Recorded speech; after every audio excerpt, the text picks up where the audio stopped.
welcome back to the Coliseum of Fantasy Knowledge. This is the IDP Fantasy Empire, coming at you with part 2 of our podcast, coming at you with the AFC West. Going out strong in the West. We've got the near hometown team, I guess we have to claim that, but then we're going to talk about Buck's number 1 team. The Raiders! Buck has promised that if the Raiders go to the playoffs, that he's going to get a haircut just like the Raiders owner. Jeez, don't do that to me, man. You heard it here first. No, I am not. It's going to happen. Nope. I think it'd be awesome. I think we should get a poll and just see how many people would agree that that'd be an awesome haircut to see. That would be so terrible. And you have to keep it until we go to Las Vegas and watch the Raiders play. Nope. I think it'd be awesome. I would love to see that. I'll give you a bowl cut. No. I got a big bowl. No, I'm sure you could easily pull that off. So again, talking about the West, we're going to dive right into the Chiefs. We'll start with them first. All right, we always start this off with the tackle leaders and where we can seek improvement next year. We got Daniel Sorensen leading the team with 89 total tackles. I don't know if he's going to get much starting time, especially with Eric Berry back. Derek Johnson, again, he's gone, 71 total tackles. Ron Parker, who I believe is also gone, 67 tackles. So that's a rough estimate, about 210, 220 tackles that are going to be gone. And then you got Justin Houston with 59, Terrence Mitchell with 53, Benny Logan with 52, an interior defensive lineman who is also gone, Marcus Peters, who's gone, 46, Reggie Ragland, who's also gone, 44. Reggie Ragland's gone. No, Reggie Ragland's not gone. I was like, whoa, hold on. I just went on a tear, man. You're just cutting everyone out. You're like, he's gone. Goodbye. Eric Berry, you're gone. See you later.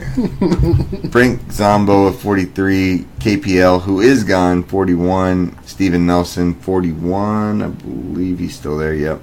Alan Bailey with 38.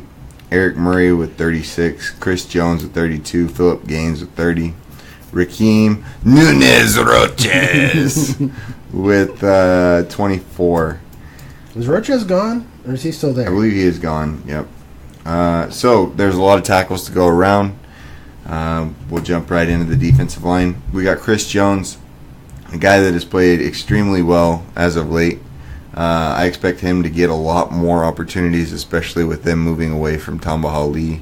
And it looks like they're considering moving away from Justin Houston in the near future, if not on his own merit, just because of age and durability issues. They've got Xavier Williams, Derek Nandi behind him. Could he take over that spot? I assume Nandi probably will, especially where they drafted him in the 3rd round. You got Alan Bailey, Jarvis Jenkins behind him. Not really expecting much from Jarvis Jenkins. The guy that I'm going to be targeting on the defensive line is Chris Jones. All right, my turn. Yep. All right, with that D line, again, I really love Nandi to take over that spot. I think he's the guy who's going to fill it. He had really good spurts with Florida State, but he was never the bigger playmaker because both of those guys were both seniors this year. Nandi and Sweat. Yeah, Sweat. Thank you. Sweat was a guy who I think is probably a better pro, but I think Nandi is going to fit in Kansas City's scheme of having that big nose tackle. I think it will fit right in that. I really like him to battle to start.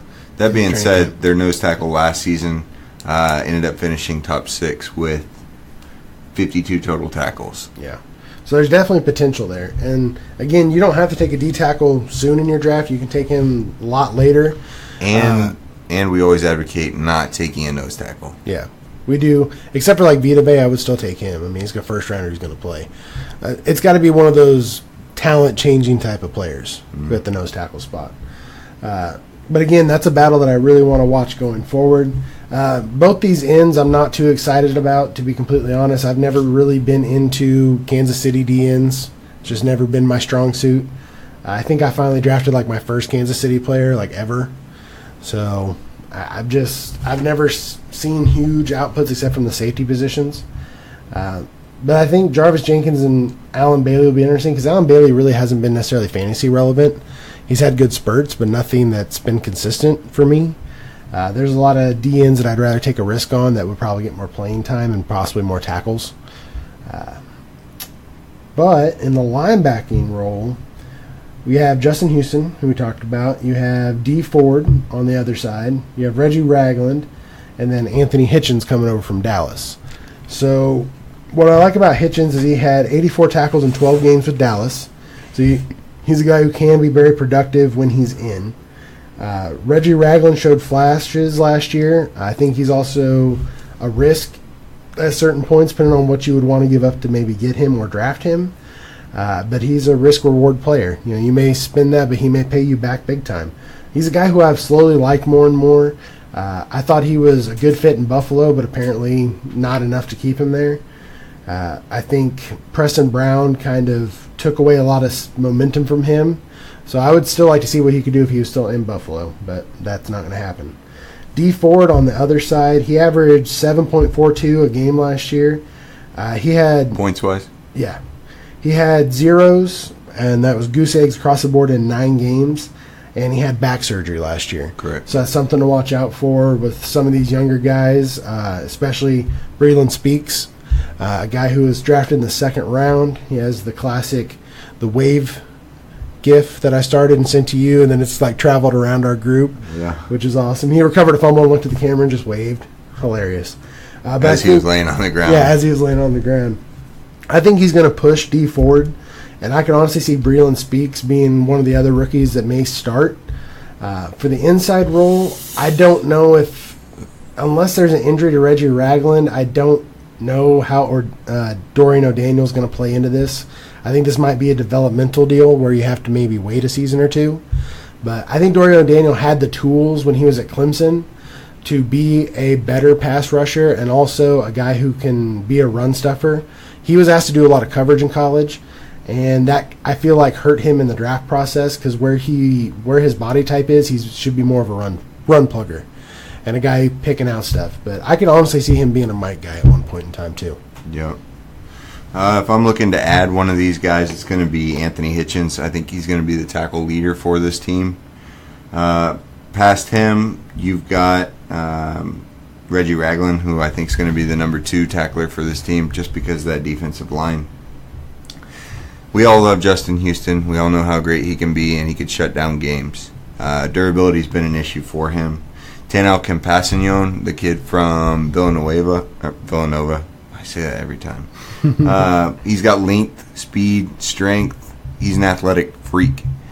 I'm going to be picking him up if I'm in a deep league, especially redraft, just because Justin Houston's durability really scares me. D. Ford, he's been that Kansas City Chiefs first-round draft pick that a lot of Chief fans, especially in Chiefs Kingdom around here, has been upset because he hasn't lived up to that name. We've seen instances where he can go on a tear and be that other piece for Justin Houston and this pass rush. Breland Speaks, a guy that I don't see starting year 1. He's a long-term, deep dynasty guy for me. I'd love to see it, but I don't think he's got the talent. I think he's got the opportunity, especially if Houston retires soon, or if the Chiefs move on from D. Ford and treat him as a sunk cost. That being said, Dorian O'Daniel is going to be my replacement for Reggie Ragland if he can play up to that spot. The biggest thing with Reggie Ragland and me is that he's a limited linebacker, run down specialist. Dorian O'Daniel can cover. So I would like to see them mid-season make that nod to Dorian O'Daniel, and we saw that the Chiefs weren't really happy with Reggie Ragland throughout the season, starting KPL, Kevin Pierre-Louis, who's now with the Jets, a career special teamer. So Reggie Ragland, you take it with a grain of salt. You know, he may be replacement season. Moving right into the D-backs, we've got Eric Berry, a strong safety. Daniel Sorensen playing behind him. Daniel Sorensen is the replacement guy if any of these safeties go down. They like to use him as that money linebacker, especially if Eric Berry suffers an injury. We've got Kenneth Reeser. Not really pumped about him. and Steven Nelson. We've got David Amerson behind them as the cornerbacks. I really don't see any other cornerback other than maybe Ashton Lampkin, kid from Oklahoma State, who, whenever I was watching tape on him, he was very disappointing. Couldn't cover in press man, which a lot of these young cornerbacks can't. We break him down a lot more in our premium podcast. Again, you can find that on our website at the subscribe button, and that gives you 12 months of premium podcast. As we move throughout the season, we're going to have more in-depth analysis on what a 3-4 defense is, what a 4-3 defense is, more so for our educated listeners who want more from our podcast. Week to week, we're just going to be covering stuff that arises as we see it. One guy that we forgot to talk about was Leon McQuay. I think he's going to be replaced by Robert Golden, honestly, or Armani Watts. I think there's going to be a battle amongst those three. The Chiefs typically have not had a great strong safety or free safety. That's all I got. All right. For me, Reeser is a guy. Ooh. Real quick, I want to jump back in on Kendall Fuller. This guy is going to be the starting corner. They've got him listed as a nickelback. I don't think he's going to be a nickelback. I thought he played really well last season. No one wants to be a nickelback. Right. Look at this photograph. Yeah, you got your pants around your knees. All right, for me in this backfield, Reeser, he could be a guy who a quarterback could probably target, and that still sometimes has some fantasy value. And again, he should be a really cheap ad, if not a free agent ad.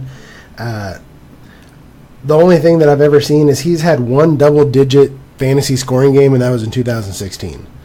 So this is a guy who literally I would doubt is rostered in very many leagues at all. But it may be a guy who you can just sit if you have the depth and just see what happens. If he's going to be a starter, maybe the quarterbacks are going to target them. They have Phillip Rivers in that division. You have Derek Carr in that division. Those are guys who can pick on guys. And so Reeser may be a guy who gets thrown at, much like a... Derek Carr is not picking on anybody, bro. Okay, save that. We'll back around to the Raiders. But I think that there's some good potential there just in... God, who's the guy from Minnesota I just now blanked on? Who always gets thrown at? Oh, Trey Waynes. Trey Waynes, thank you. That's how I could see Reeser being placed as. But I do agree. I think Kendall Fuller is going to move into that cornerback spot. I don't see why he wouldn't play over Reeser and put Reeser in the nickelback if it's me. For me, Kendall Fuller would be a guy who I'd be trading away and trying to get whatever I could. Be finding that Kansas City fan in the league and being like, hey, man, this is going to be your top guy, and then I would trade him. I would try to get some draft picks out of that deal. For the safeties, of course, Eric Berry is a hard one for me. He's gone through a lot. He's battled cancer and then having the ACL tear at the beginning of the season after the game one. I don't know if this is a time where you might want to try selling him high and seeing what you can get for him. I think you could get some real great return on his name and what he's done. It's just really got to be a gut call of what you want to do. I still think Eric Berry is a stud. Don't get me wrong. I think he's going to put out some games, but it's getting to the point where where's the risk and how long? He was 2010, so his 8th year going into the league, missed 2 years of it. There's probably still a lot of tread on that tires, but it's one thing that I wouldn't say no to looking at some trade requests for him, but he's still going to be the guy who comes out as one of the top tacklers in this team. My thing is, I'm not going to go up and get him because, one, the durability issues. Granted, one of those really wasn't something that you could plan for. Yeah. The other, you're going to be buying him at a premium, and I'm not willing to pay for that name cachet that we see with players like this. Everybody loves a story like this, and everybody's willing to pay for a player that they genuinely care about. And again, talking about Sorensen, who's been the backup, I think that he'll probably get more playing time than McQuay will. I couldn't even find McQuay on MFL. I don't know if that was just my phone, but I couldn't find him because I was trying to look up some stats for him. I couldn't find anything. So I don't really know much about him. Sorensen last year averaged 12.75 a game. So again, those are solid numbers. The one that I'm really wanting to grab and stash is Armani Watts. I really like this kid. I thought he was great at Texas A&M. Really like his footage. If Kansas City gets to the point where they want to reboot that backfield, I think he's a guy who's in a prime position to be up in that front. So he's a guy who I think has a lot of the tools, and he really fits the Kansas City. And maybe they could finally get a free safety that's actually fantasy relevant, and can actually go out there and make those plays. And if for some reason it works out where Eric Berry and him are on the field, I think those two could be pretty nasty together. But that's what I would like to see. Steve Nelson, just to finish off with him, he's just another guy who could get you some points because they're going to get thrown at all over the field on the outside. Any wide receiver matching up there is going to test him, especially early on in the season. Jump right over to the Broncos. We got Brandon Marshall with 106 total tackles. Todd Davis, 82. Justin Simmons, 68. Darian Stewart, 63. Von Miller, 57. Will Parks, 51. Bradley Roby, 42. Adam Gotsis, 41. Chris Harris, 40. D'Amato Pecco, 38. I believe there are 2 Peccos on this team. Yes. Yep. Kyle. Brothers? Well. I think they're related. I don't know if they're brothers. I think we confirmed this once. Yeah. Shaquille Barrett, 37. Shelby Harris, 34. Aqib Talib, who is gone, 31. Derek Wolfe, 31. Zaire Anderson, 23. Zach Kerr, 19. Shane Ray, who's still on this roster with 16. That being said, they had one person with 10 total sacks, and that was Von Miller. The next closest was 5.5 with Shelby Harris. Looking at the defensive line, we've got Derek Wolfe, who can't seem to stay on the field. Is he hurt still? I think he's recovering, isn't he? I think he's still recovering. Behind him, we got Zach Kerr. They do not have... I wouldn't be surprised if Adam Gotsis stays and Bradley Chubb plays in Derek Wolfe's position. D'Amato Pecco, Kyle Pecco, both these guys are very large men, very menacing too. I like D'Amato. I think he's going to be a stud. Again, we don't advocate for those nose tackles. Adam Gotsis, there's a lot of room for competition, especially with Bradley Chubb. I'd agree. Bradley Chubb's going to start. Yeah. Adam Gotsis, he averaged 6.63. He was arrested also in May. I guess his arrest is stemming from when he was at Georgia Tech. And so I was like, I don't know exactly what it was. I couldn't really find that much information about it. Derek Wolfe on the outside, he's a guy who I've liked, but then I've also not liked. He missed 5 games last year. He only averaged 5.64.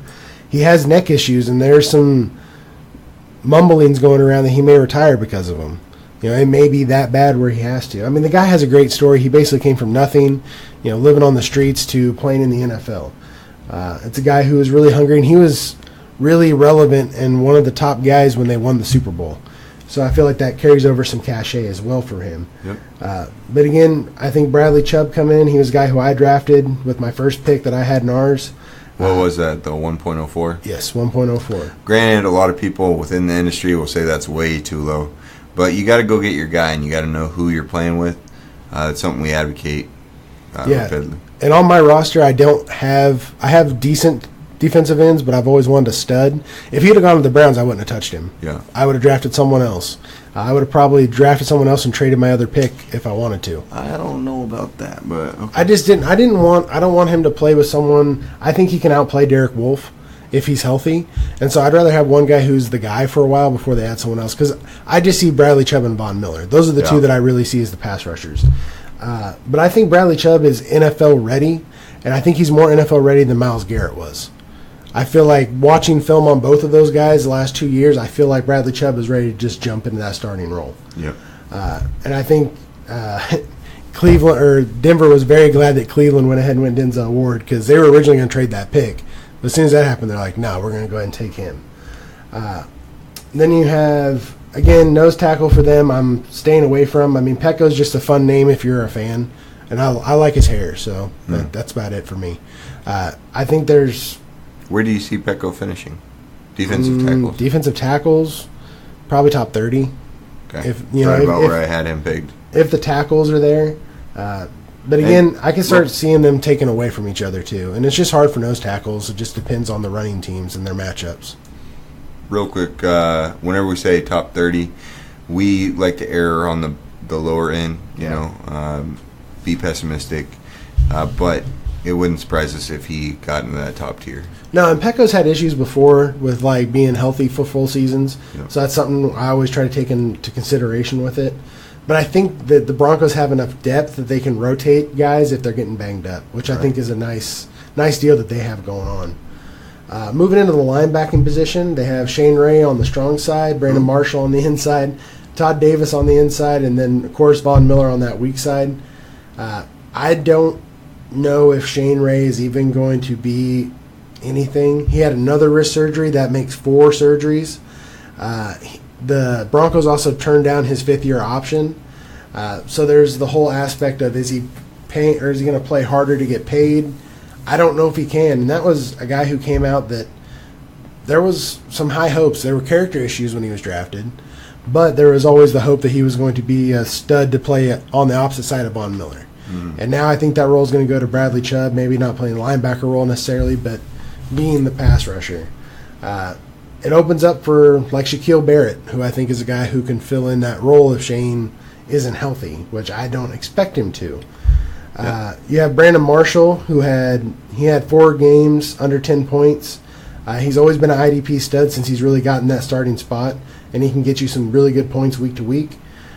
Todd Davis, he had 8 games where he was under 10 points, which with the inside linebacking spot, you're always looking for most, depending on your scoring system, you're looking for 10-plus out of those guys every game because that's what you should hopefully expect unless they're playing a different, sometimes they scheme around the defense so they don't get as much. Then you have Von Miller. I don't think I need to go in on him. He's a pass rush specialist. So you take the good, you take the bad. Those are the facts of life. The thing about Shaq Barrett that I wanted to cover is that he ranked 12th out of 46 eligibles out of 3-4 linebackers according to PFF, which I thought was a crazy stat because I wouldn't have thought that if I hadn't have been looking for it. Yeah. Which that's why I feel like if Shane Ray is not healthy, they're going to start plugging him in early and throw him in. And then, of course, you got Josie Jewell, or I've actually heard him called Jay Wool for some reason. I don't know why, but that's a guy who I'd be stashing because eventually he's going to play into that starting spot. The kid just has a crazy amount of talent. And then Keyshawn Vieira coming out of Washington, I think he could be really good, but he's really, really developmental. Like he's a guy who may not really see anything until year 2 or 3, and he's a stash if you really believe in him and know and done your research on him. Josie Jewell, I'm going to pound the table all day. I took him at the 1.07 in our Dynasty League. Reason being is I love his instincts. You move Todd Davis out of that spot, and he ends up taking it over. I think he can really push Brandon Marshall for the tackles. Whenever I think of Josie Jewell, I'm always thrown back to a old school guy, Zach Martin, linebacker for the Miami Dolphins. Old school, little bit of a boat whenever he steers, but he doesn't have that elite quickness side to side. He does have great understanding of where the football is going, like the Paul Warlows, but he lacks the speed to get there. Shaq Barrett, again, Paul mentioned him. I wouldn't be surprised if he starts over Shane Ray if Shane Ray is healthy. Yeah, I agree with that. You mentioned that PFF reference, and I did not know that, but I am not surprised. I was thoroughly impressed with Shaq Barrett. Yeah, I didn't think he'd be ranking up in almost the top 10, so I thought that was really cool. Gotta give credit to PFF. They give me the great stats sometimes. But looking at the other guys, I really like DeMarcus Walker, man. They took him last year, second round. He's never going to start over Von Miller, but if Von Miller were to get hurt, I would be picking him up because I think he's a good asset. Honestly, what do you think about Josie Jewell as a weak side linebacker if Von Miller gets hurt? Or if they play him in different packages? Maybe different packages, but I don't know if Josie Jewell has the speed to match Von Miller, though. No. I'm talking about if Miller's hurt. Oh, if Miller's hurt. Packages where they're rushing him on the strong side. No, I can see Von Miller can do whatever the hell he wants, Yeah, that's true. Especially with Bradley Chubb. Yeah. I think that'll free him up to be a little bit more creative. Which is always good. I always like to see change, especially in the players who we know are great. The nickel linebacker, they've got William Parks. We saw a short stint of him and how he played. But the guy that I really want to talk about is Sua Cravens. Had a lot of concussion issues. I know Paul's probably going to touch on that. Paul, I'll actually let you take him. He's your boy. I was going to save it for last, but all right, we'll get into it now.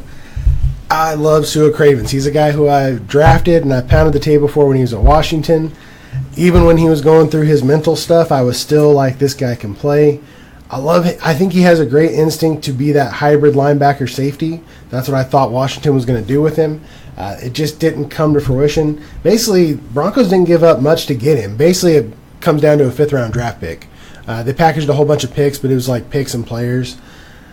I think if Sua Cravens feels at home there, which from what I'm reading he is, I would love to see him in that nickel linebacker and even backup free safety. I think Sua Cravens is a guy who could really do well, and he's only 22. So you guys in the dynasty, that is a young person to take a risk on and a young guy to keep on your roster, even if you got to bench him. I could see him used really heavy in the sub packages. That's where I really see him making his money and making his mark on this team if it happens. Being that third safety and that nickel linebacker, I think, is really going to help him out. Again, I think the guy's a great player from USC. I think he can really get in there, and if he can put all the past stuff behind him and really focus on football and making that his center point, this guy has unlimited potential for me, especially on a team that's going to be, I mean, you look at all the tacklers that can possibly be taking up tackles, he's going to have to make a name for himself, especially in the safeties, because you have Darian Stewart and Justin Simmons playing in front of him. You go into Justin Simmons, he's a guy who really not as known in a lot of leagues, even though he put out really good numbers. So he could be a guy you could go and actually snipe from somebody and steal him for a lower price. He did have an ankle injury at the end of the season. They put him on IR, but he should be back perfectly ready at the beginning of training camp. He ranked 34 out of 86 qualifying cornerbacks in PFF.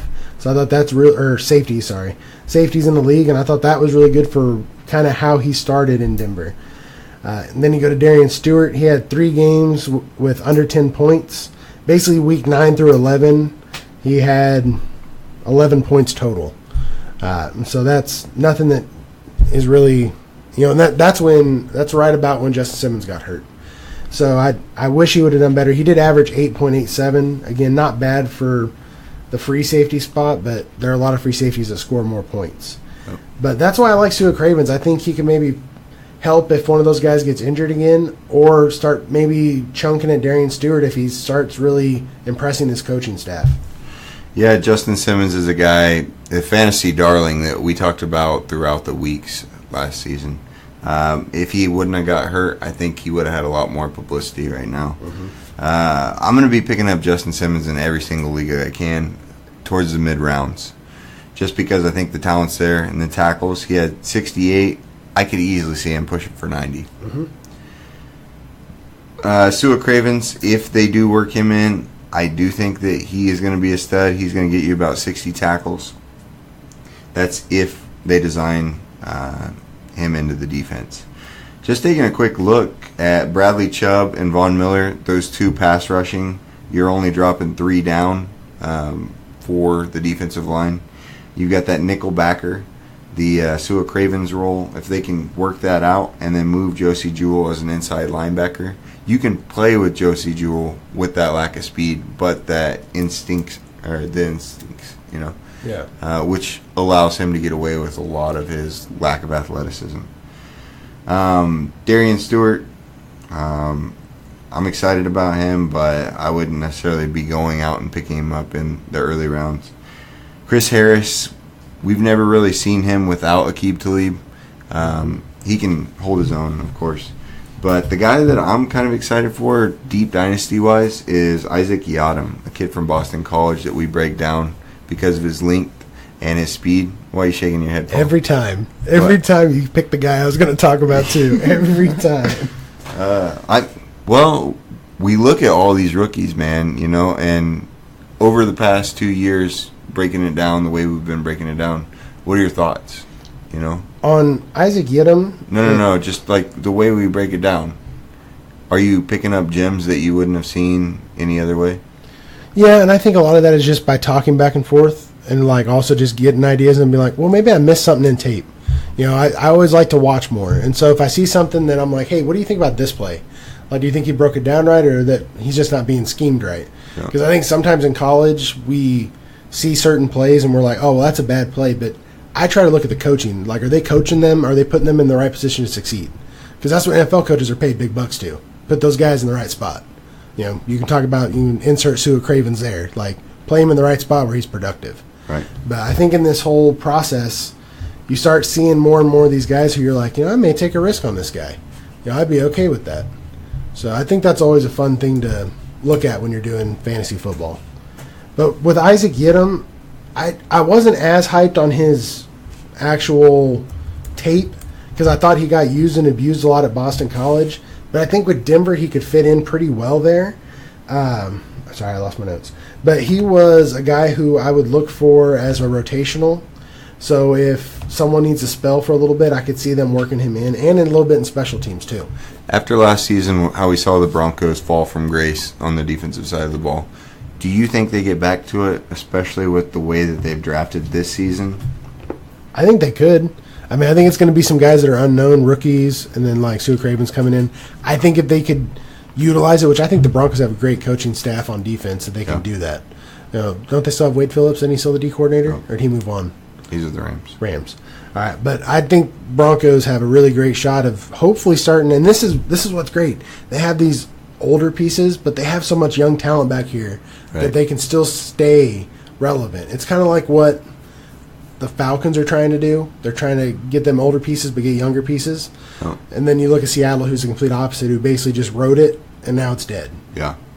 Same thing. You like to try it. Denver's really good about getting that talent and keeping them fresh in there. Not only that, but we look at their offense, and there are a couple wide receivers that, to me, I'm excited about. And you talk about this passing of the old and the new. We have the Demaryius Thomas and the Emmanuel Sanders, and you're getting a Demaryius Thomas out of Cortland Sutton. Not necessarily the same player, but you're getting that same sort of element with the quick slant and go.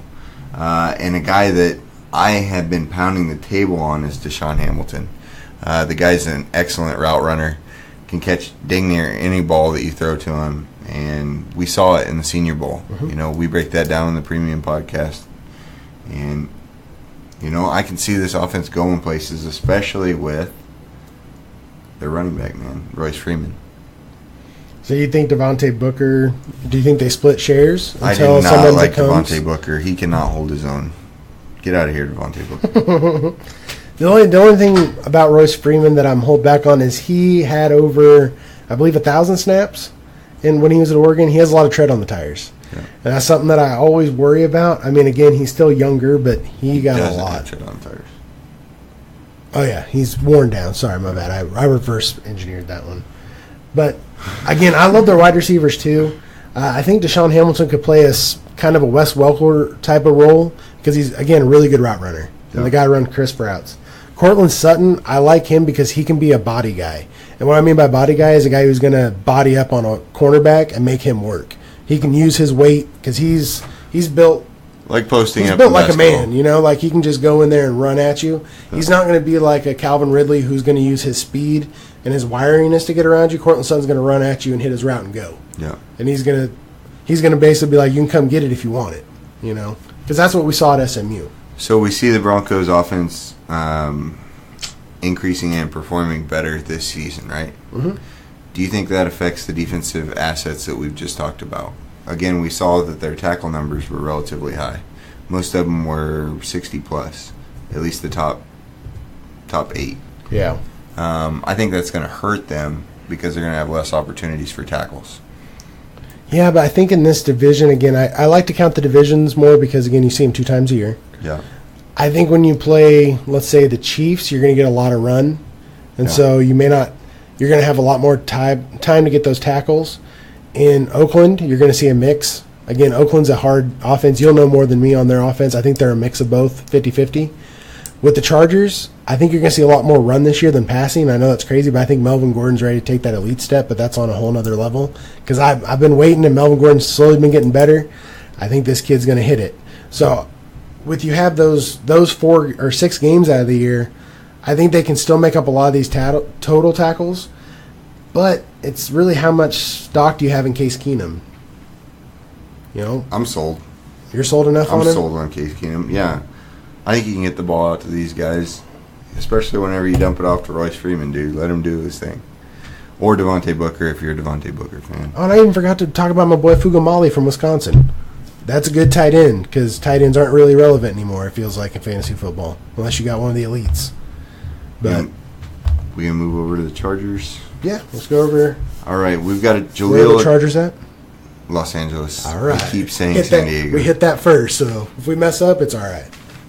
So we got the Los Angeles Chargers. Jaleel Adai was 96 total tackles. Trey Boston, who's no longer there, was 79. Jatavis Brown was 79. Desmond King was 76. Hayes Pollard was 74. Do not buy into this guy.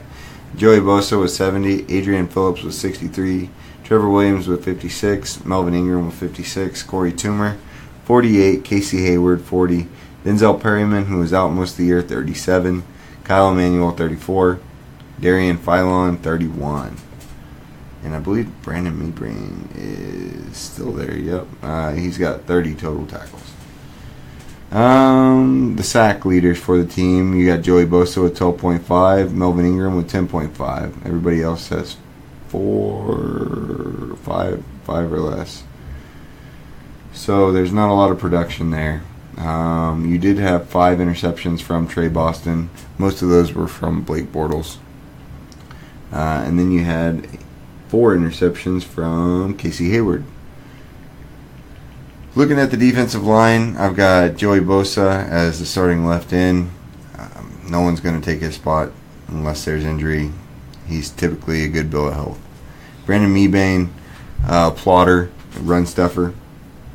He's going to play most of the snaps. You got Corey Leggett playing the D tackle. And then the defensive end / outside linebacker, you got Melvin Ingram. These guys are all going to keep that starting spot. Maybe Justin Jones plays nose tackle. I don't really see it. I don't either.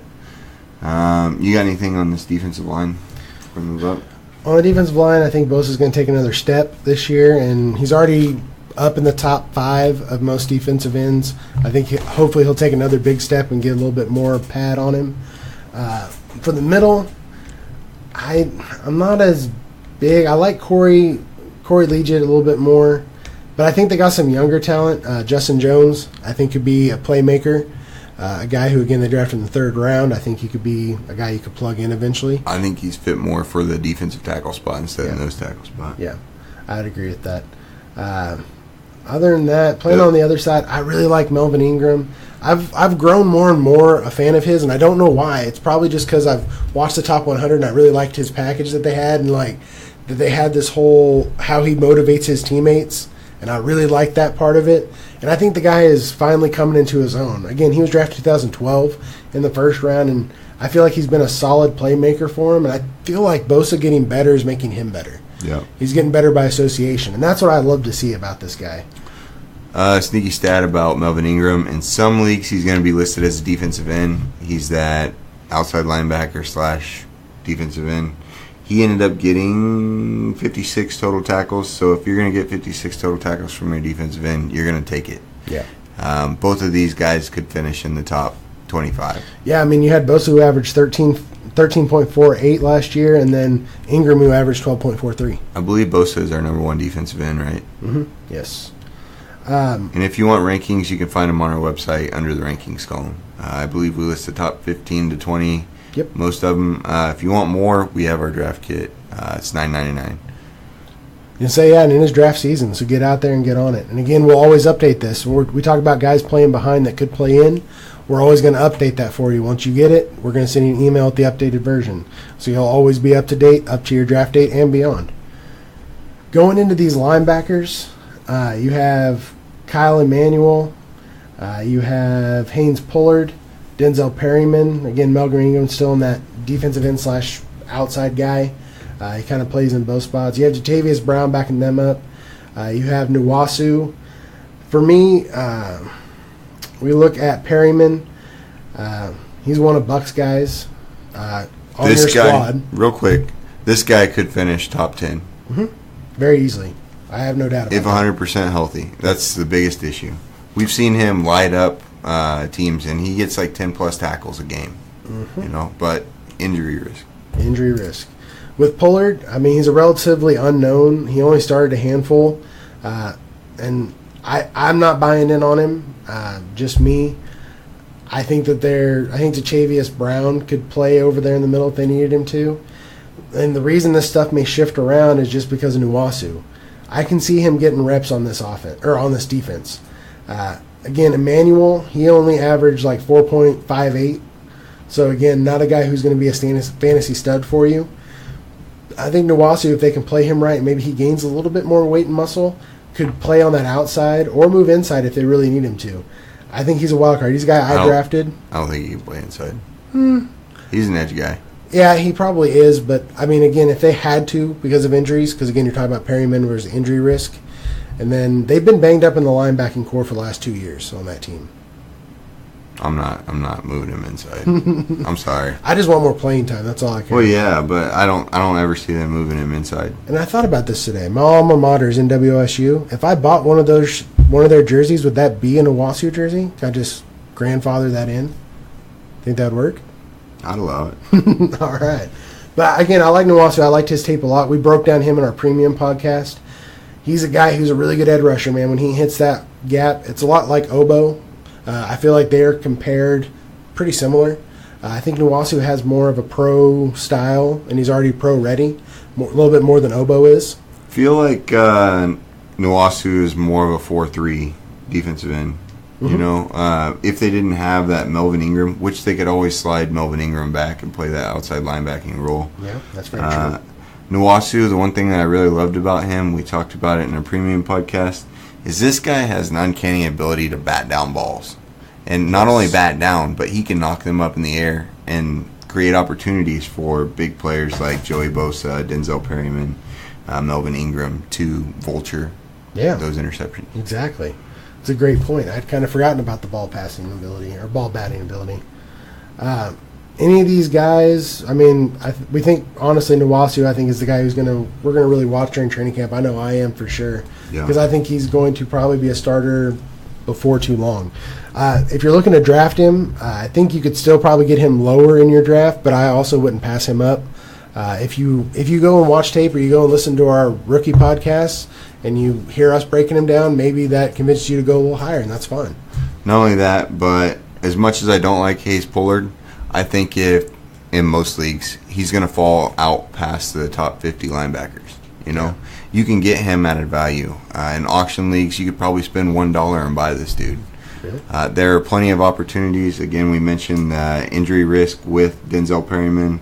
Jatavius Brown is another one of those guys that you may have to spend a little bit more money than Pullard. So Pullard is projected to be the starter right now. I could see Jatavius Brown playing inside or Perryman moving back inside and Jatavius Brown moving to the outside.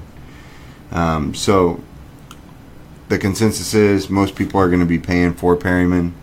There may even be a big pull for people paying for Brown because Brown has been thrust into the roster, and I think it's smoke and mirrors. I'm not necessarily going to go after Jatavius Brown, even though there is injury risk for the guys in front of him.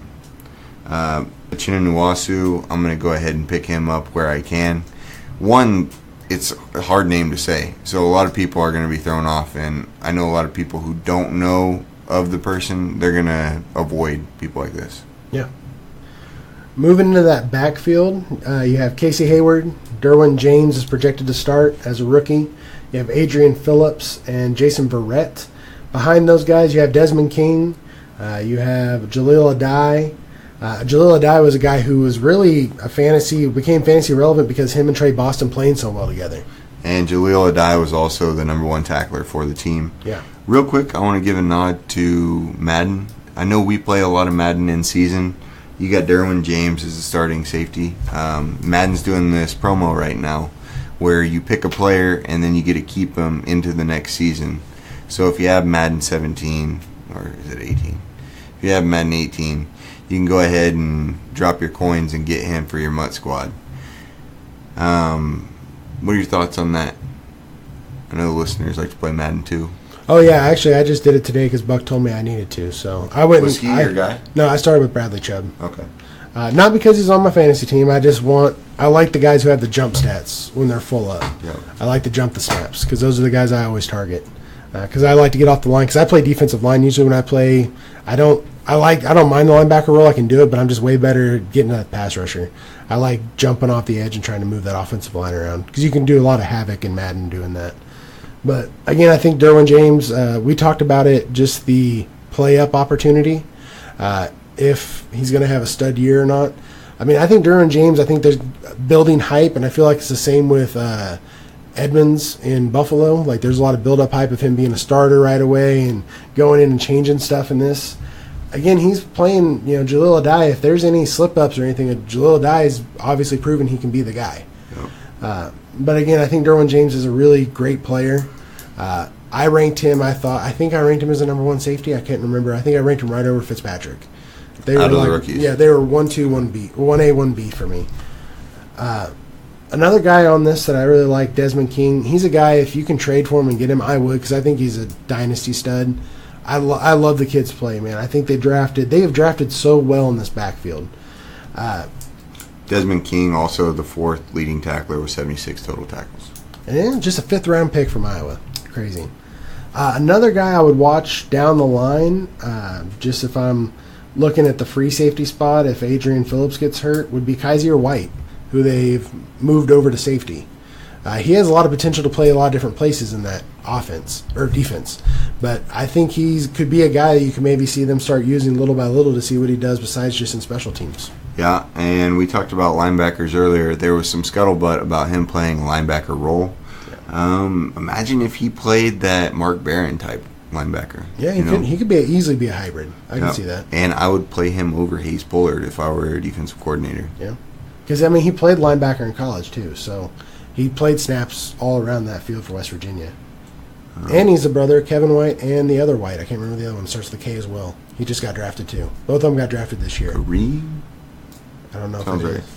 But yeah, all the White brothers are now in the NFL, which I think is an awesome thing to be in there with all your family. But again, I think this backfield is really set up for some deep rotation. So there's guys that I would go get. Again, I would draft Derwin James early. He's right up there with Ronnie Harrison for me, of a guy who I would take up there near that upper echelon of my safety picks in a dynasty draft, because I think both those guys are going to be players for quite a while.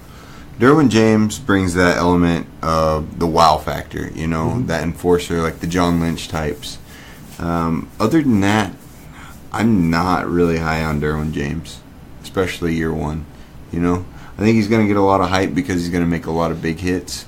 But outside of that, I don't know if he's necessarily going to be everything that they need, especially when Jalil Adai is getting you all those tackles, Yeah. Jalil Adai being the tackle leader for the team at 96 is a great testament to what Derwin James can do. But that being said, I don't know if he's necessarily going to be a good football player.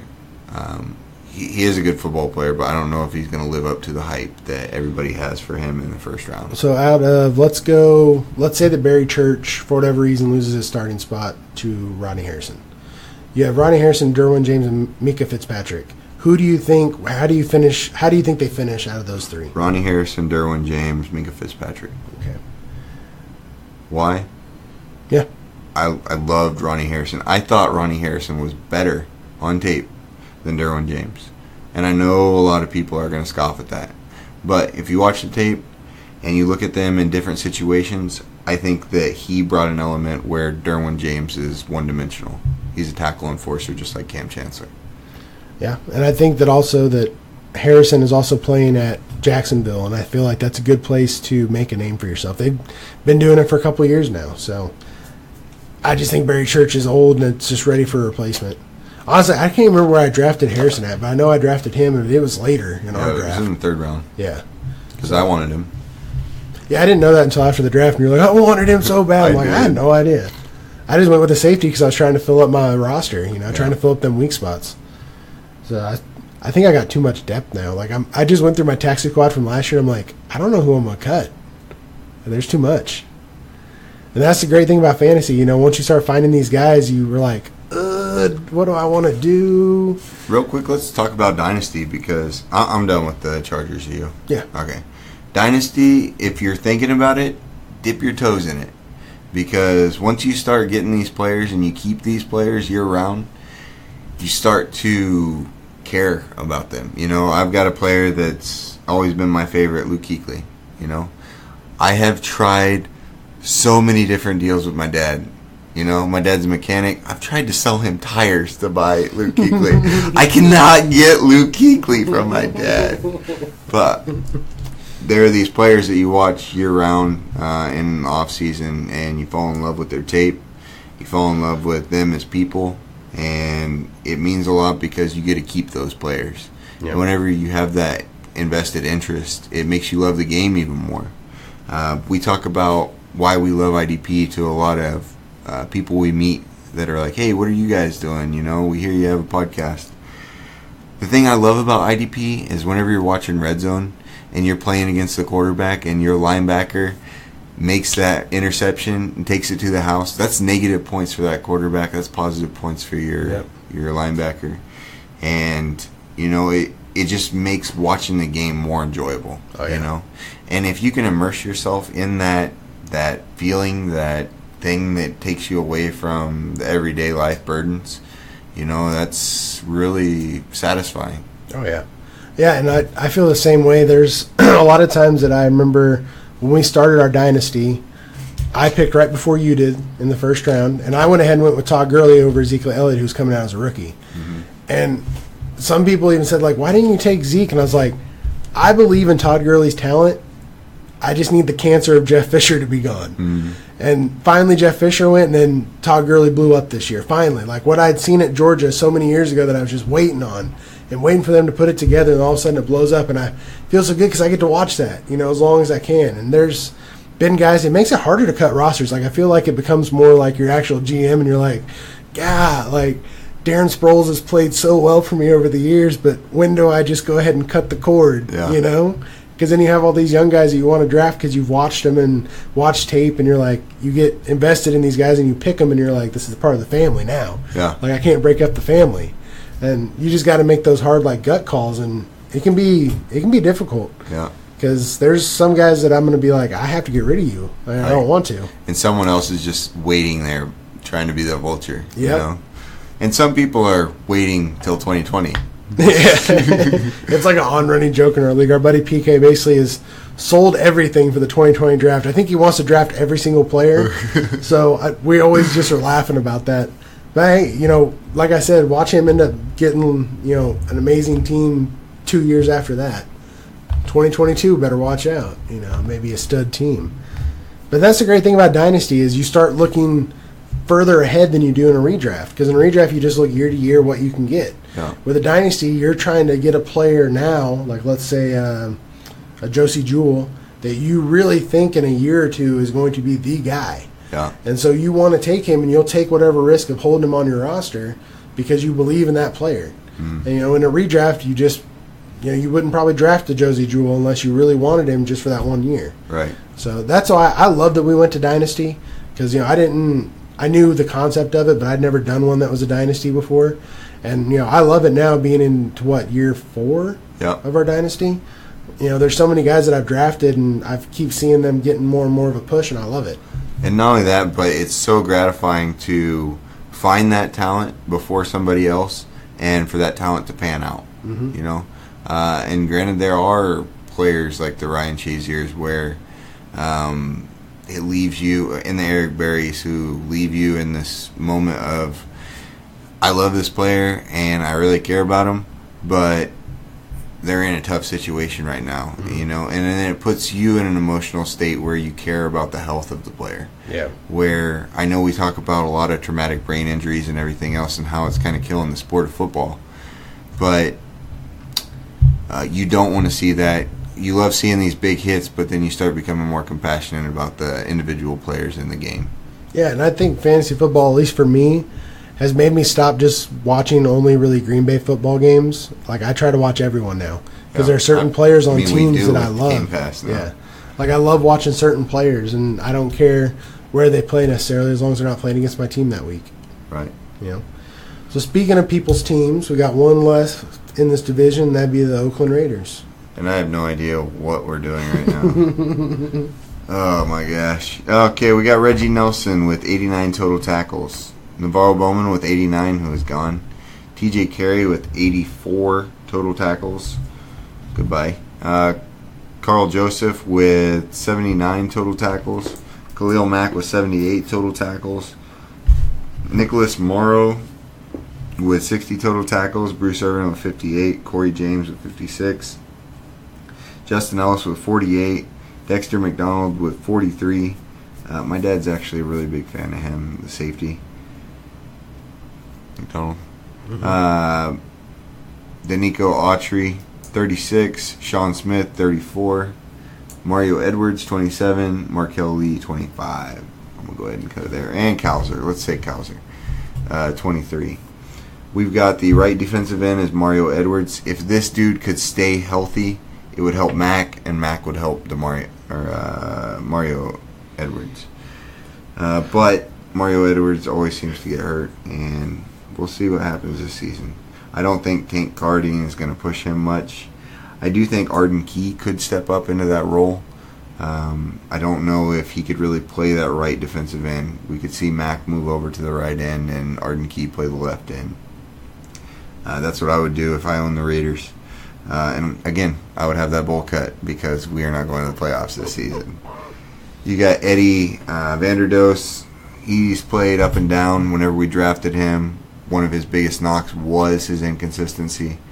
I'm hoping John Gruden can instill some sort of discipline in this team, and we can get that elite potential from all these players. You've got another guy that is a what's the guy that played for the Saints? Had the same heart problem. Nick Fairley? Nick Fairley, yep. Maurice Hurst coming out of Michigan. He had that same heart condition. One of the better defensive tackles out of this class. I believe we had him like top 5. He'd have been a first or second round draft pick, right, if the heart issue hadn't come up, for sure. But that happened right before the combine. And then you've got him going in the 5th round. A lot of people were happy to watch that story come to fruition and him to get drafted. A lot of people thought he would never play. You've also got Justin Ellis as the nose tackle and P.J. Hall. Who the hell drafts a dude that's not even on the boards, P.J. Hall, in the 2nd round? He was on the board. Oh, he was on the Oakland board. Oh, no. We did not even scout this dude. But you got Arden Key in the 3rd round. You shouldn't have got Arden Key in the 3rd. Right, but P.J. Hall. I get so upset at my Raiders. They always take a 2nd round pick that has all this potential, but they never show it on film. So I don't recommend going and getting P.J. Hill. He's from Sam Houston State. I couldn't remember where he's from. Khalil Mack, nothing needs to be said. Arden Key left football for a little bit to deal with family issues. I don't think we actually got the consensus on what actually happened. I don't know. I think a family member passed away or something like that. But he's a really wiry defensive end. He is better as a left defensive end, kind of like that Shane Ray type build. One of my favorite players that I ended up mentioning to Paul in the pre-draft process because I loved his character. You know, he'd get up and he'd just like dance. He'd just be doing some crazy dance, and it would always be different. He didn't have like a signature defensive move whenever he finishes a guy. Do you see Arden Key playing huge role for the defense, and do you see Maurice Hurst stepping in and playing? On these young guys, I like Arden Key. I'm okay with, like, the one thing I worry about is his injury history. Again, being one of the leaner type of guys, he has been more prone to getting banged up, and I think he needs to put on some of the Khalil Mack muscle, so to speak. But I think he could go in there and compete with Mario Edwards. Like, I really think he could. Maurice Hurst, I really like him. I felt like he was a guy who got low and exploded. And I feel like that's what the Raiders need up the middle because they really haven't had that in a long time. A guy like a Warren Sapp, who, even when they got him in his twilight years, was still able to make a push on that defensive line. Twilight. Was that a pun of going to strip clubs? No, but it works. Hey, I got to see Warren Sapp play Green Bay his last year and Favre's last year. He actually, we were in Green Bay for that game, and they were warming up on our side. So he comes over and, like, kicks the pylon over, and everyone's, like, talking smack to him, and he goes over and talks to, like, 3 or 4 of the Raider fans that are over there. Really cool, man. I got to see Warren Sapp, like, right up near me. I always loved that story because back in the day, for some of you who may or may not remember this, Tampa Bay used to be a part of the NFC North back when they had, like, 5 in a division. Well, him and Brett Favre used to go at it back in the heyday. Like, they used to get after each other. So that was always fun. That was like an old rivalry. We got to see it one last time. You say heyday, you're kind of dating yourself, Paul. Well, I mean, I'm 28. I mean, I was still young when all that was going on, but that's what I remember from Warren Sapp. Ladies, Paul is single. Just throwing that out there. Yeah, I'm sure a lot of ladies are out here listening to this podcast. Hey, you never know. But again, Maurice Hurst, I have invested stock in Eddie Vandergoes. He's still on my squad. I don't know. I'm like still waiting to see if that's going to happen.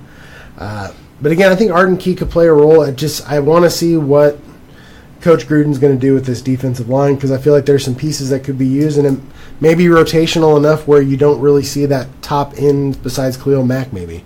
You know, and is Khalil Mack? When is his contract up? I believe he is in his 5th year this season. Okay. Because I knew it had to be soon because I was like, has he gotten paid? Nope. Okay, I didn't think so. There are rumors that he may hold out all training camp. Very good possibility. Who wants to go to training camp anyway? A bunch of sweating, yeah. Going back to 1995.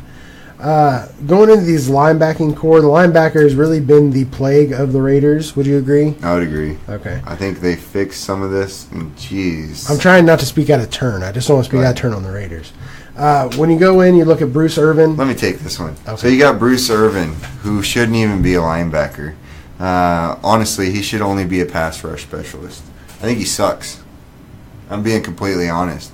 I don't think he can cover. I don't think he can do much of anything.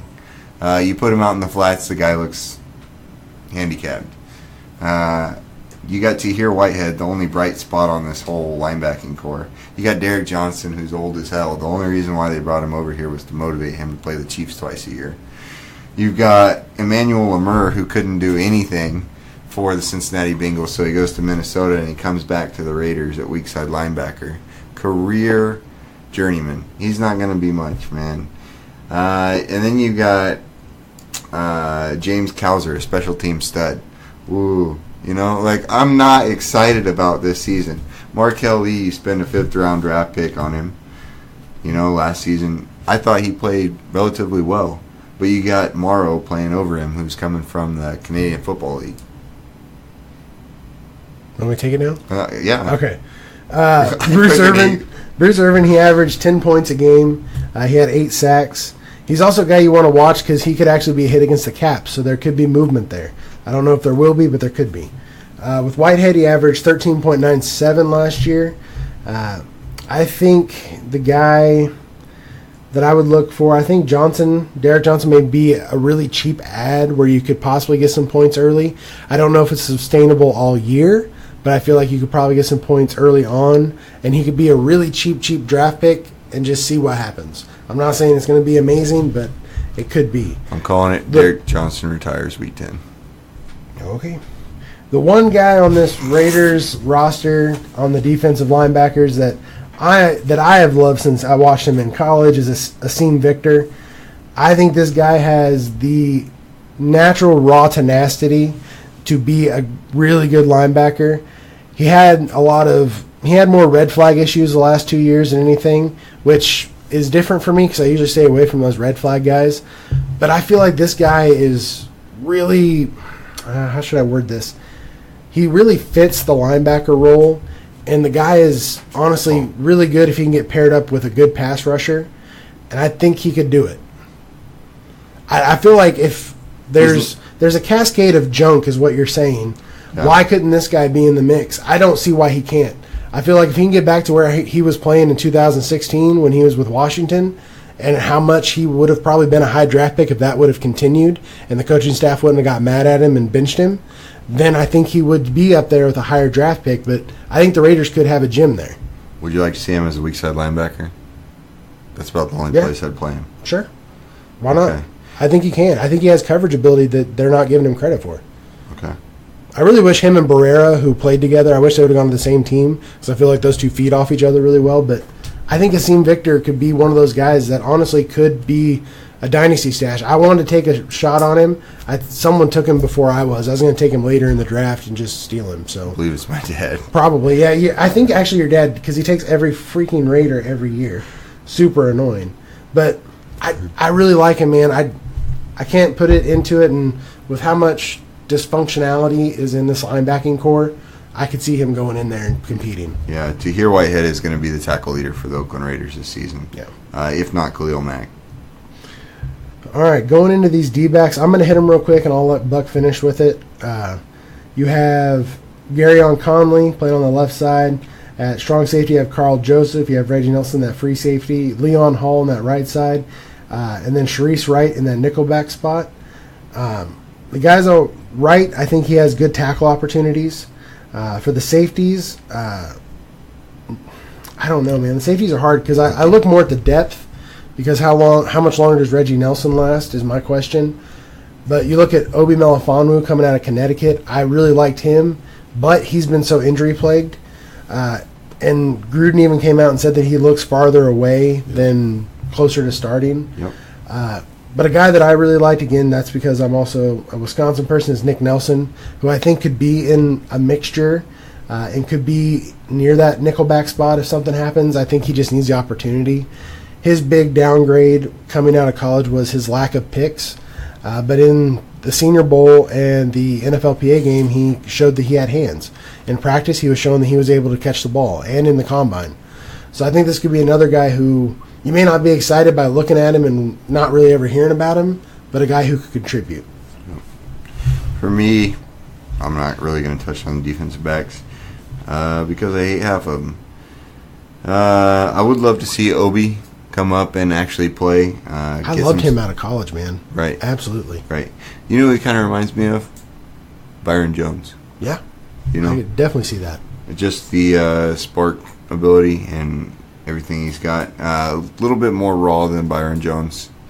But if they can get him on track and replace Reggie Nelson in the long term, I think the Raiders D-backs could be all right, especially with Garyon Conley and Carl Joseph.